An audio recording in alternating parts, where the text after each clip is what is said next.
हो सके हैं। फिलहाल जो बातें चल रही हैं, अभय चौटाला भी नरम नजर आए हैं, ओम प्रकाश चौटाला भी नरम नजर आए हैं। आपके मानो एक होंगी नहीं होंगे या अलग होना एक राजनीतिक षड्यंत्र था? नहीं, अलग तो हो चुके। षड्यंत्र क्या था, वो तो हो दिए।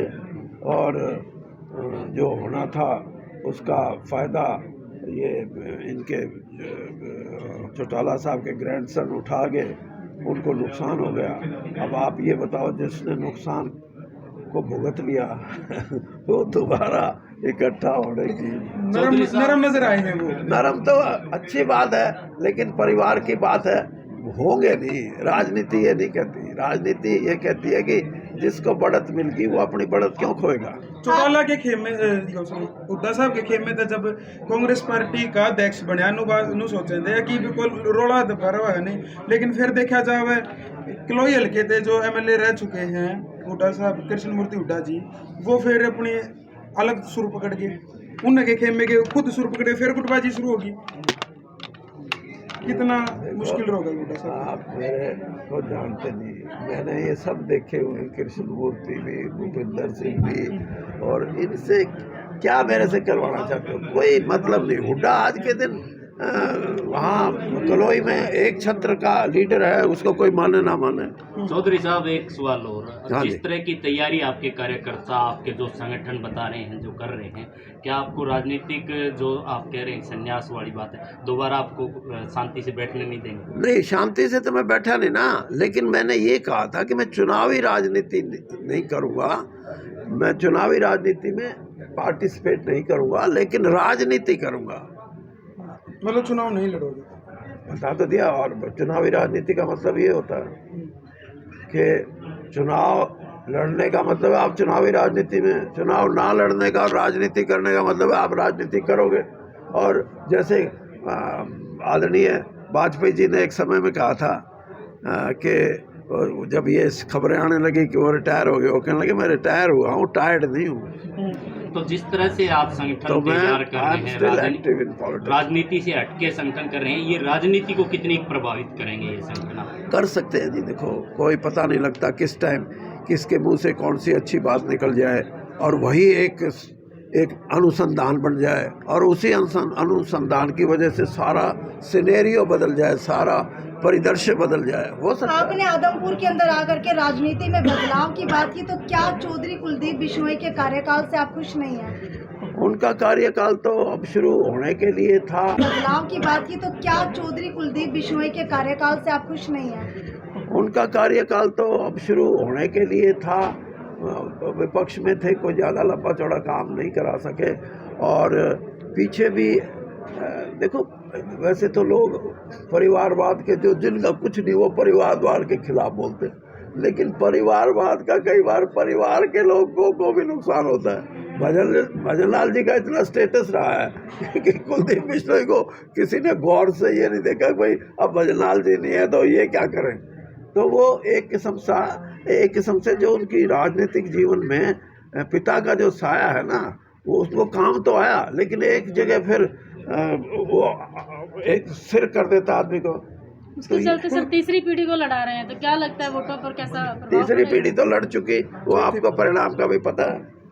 अच्छा सर, कुलदीप बिश्नोई ने जब बीजेपी ज्वाइन करी है, ये ईडी के छापे का डर बताया जावे। देखो, बात ये है, ये चीज़ें मैं कुलदीप बिश्नोई जो है वो यानी उनके परिवार के बारे में, उनके बारे में मैं इन चीज़ों में नहीं पढ़ना चाहता। मैं छोटी राजनीति नहीं करता। और वो मेरे क्या बोलते हो हिंदी में, अनुज बोलते हैं क्या, छोटा है उसका, मैं कोई उसके बारे में आपने पिछले काफी समय से देश को जाति और धर्म के ऊपर बांटने की बातें कही, तो क्या आप सत्ताधारी पार्टी की विचारधारा से सहमत नहीं है? सत्ताधारी पार्टी देश को बांटना चाहती है। वो तो देश प्रेम का ठेका ले रखा है उन्होंने। तो ठेका ले रखा है कि मैं काम भी करें देश प्रेम का। और क्या। अरे आप एक बात बताओ, 300 से ज़्यादा पार्लियामेंट की सीट मिलना प्रधानमंत्री जी के नेतृत्व में क्या था? देश प्रेम। दूसरी बात क्या थी? इस देश को कौन रोक सकता है, ठीक रख सकता है? मोदी। मैं ये कहता हूँ कि ये जो 300 MP जीते हैं, ये बीजेपी के टिकट से नहीं जीते, ये कोई अपने व्यक्तित्व से नहीं जीते, ये जीते हैं प्रधानमंत्री मोदी जी का। एक देश में एक बात चली कि इस देश को ज़रूरत है मोदी जी जैसे नेतृत्व की, और राष्ट्रवाद में उनका कोई सामी नहीं। वो जितने राष्ट्रभक्ति की बात से वो प्रेरित लोगों को कर सकते हैं और कोई कर नहीं सकता। मोदी है तो मुमकिन है, बीजेपी है। बता तो दिया, अब सारे मुमकिन और बिना मुमकिन मेरे से क्यों पूछ रहे हो? बता क्लियर चौधरी साहब एक सवाल ये क्लियर क्या, मैंने बता दिया। राजनीतिक ये वो 300 जो लोग जीते, 300 से ज्यादा मोदी जी का नेतृत्व था। मैं अपने बेटे के लिए जब भी वोट मांगता था, पुरानी जो एक आमूल चूल परिवर्तन करने वाली जो समस्याएं हैं उनके नए हल तलाश करके हम हरियाणा की जनता के सामने, राजनीतिक दलों के सामने, राजनीतिक नेताओं के सामने रखेंगे कि मैं ये सही मानता हूँ कि जिस पार्टी का भी राज है उन्होंने कोशिश की, गरीबी मिटाने की भी की, उन्होंने भ्रष्टाचार कम करने की भी की, लेकिन अभी जो किया उससे समस्याएं यूं की यूं खड़ी हैं, उनमें कोई ज़्यादा परिवर्तन नहीं हुआ। इसलिए कुछ ऐसी चीज़ें अनुसंधान की जब मैं बात करता हूँ, let there be new innovation to find out what is the correct way to achieve, ये है। आपने 52 सालों की बात की कि 52 सालों से एक बीजेपी पार्टी जो है यहाँ पर राज कर रही है, तो क्या आप मैंने बीजेपी नहीं, कुलदीप बिश्नोई की अगर बात की जाए 52 सालों से, मैंने अब फिर वही बात है, मैंने ये कहा मेरा राजनीतिक जीवन 52 साल का है। सर, आम आदमी पार्टी से कल 2 सीएम यहाँ आए थे आदमपुर में, क्या इसका असर उपचुनाव पे देखने को मिल सकता है? देखिए, आम आदमी पार्टी तो चुनाव लड़ने के लिए आई थी, तो कुछ ना कुछ तो वो करेगी, लेकिन ये नहीं है। आम आदमी पार्टी के बारे में मैं पहले बता चुका हूँ कि जब पंजाब में इनकी जीत हुई थी तब एक माहौल बना था, हर आदमी ये कहता था चलो चलो आप में चलो, आप में चलो, लेकिन वो स्थिति मैं ये समझता हूँ कि अगले साल जब 1 साल पूरा हो जाएगा पंजाब में आप पार्टी के राज का, तब अवलोकन होगा और वो पंजाब के लोग भी करेंगे और हम भी पॉलिटिकल आदमी, यहाँ जो पॉलिटिकल पार्टीज हैं, पॉलिटिकल आदमी हैं, एनालिस्ट हैं, वो भी करेंगे कि आम पार्टी को पंजाब में कितनी सक्सेस मिली या रिजेक्ट हुई। SYL के मुद्दे पे आम आदमी पार्टी ने कोई जिक्र नहीं किया, इसको कैसे देखते हैं?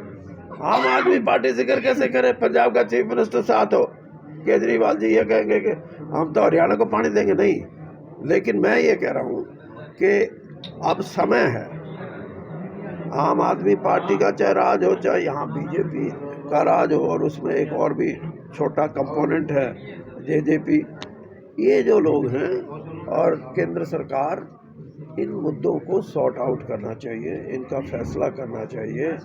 सुप्रीम कोर्ट की क्लियर डायरेक्शन है, डायरेक्शन के बावजूद भी कुछ नहीं हो रहा, तो कहीं ना कहीं आपस की सहमति की ज़रूरत है। अगर ये सहमति बनती है तो अच्छा है। बाकी मैंने ये भी कहा, हमारा एक साथी है, उसने इंजीनियरिंग पॉइंट ऑफ व्यू से भी ये प्रूव कर दिया कि भाखड़ा से पानी हमारा SYL का हिस्सा हम सीधा हरियाणा में ला सकते हैं। पंजाब कार्यकर्ता सम्मेलन रखा है, बीजेपी का कोई भी बैनर, पोस्टर, झंडा कुछ भी नहीं था, किस तरफ संदेश ये मैं पहले ही साफ कर चुका हूँ, फिर बता देता हूँ आपको।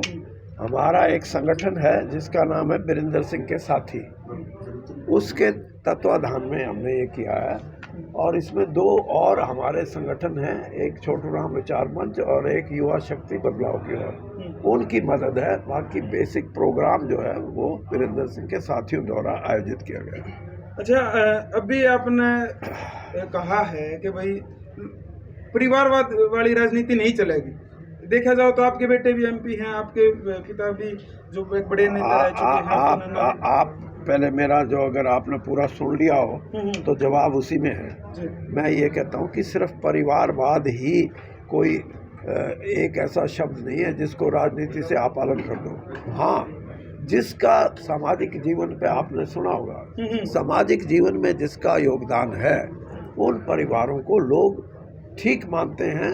जो गलत परिवारवाद की बिना पे ही जो राजनीति करना चाहते हैं, उनको लोग गलत मानते हैं। और उन परिवारवादी राजनीतियों से जो देश का, जो ये जिसको हम रीजनल पार्टी भी बोलते हैं, उनका वर्चस्व जैसे जैसे आहिस्ता आहिस्ता कायम हुआ, क्योंकि 75 साल में पहले 25-30 साल तो वही था जो राजनीति में था, फिर उसके बेटे आ गए, फिर उसके ग्रैंडसन आ गए, तो वो उससे लोग और ख़ास तौर पर युवा वर्ग ये चाहता है कि इस तरह से यानी कब्जा होना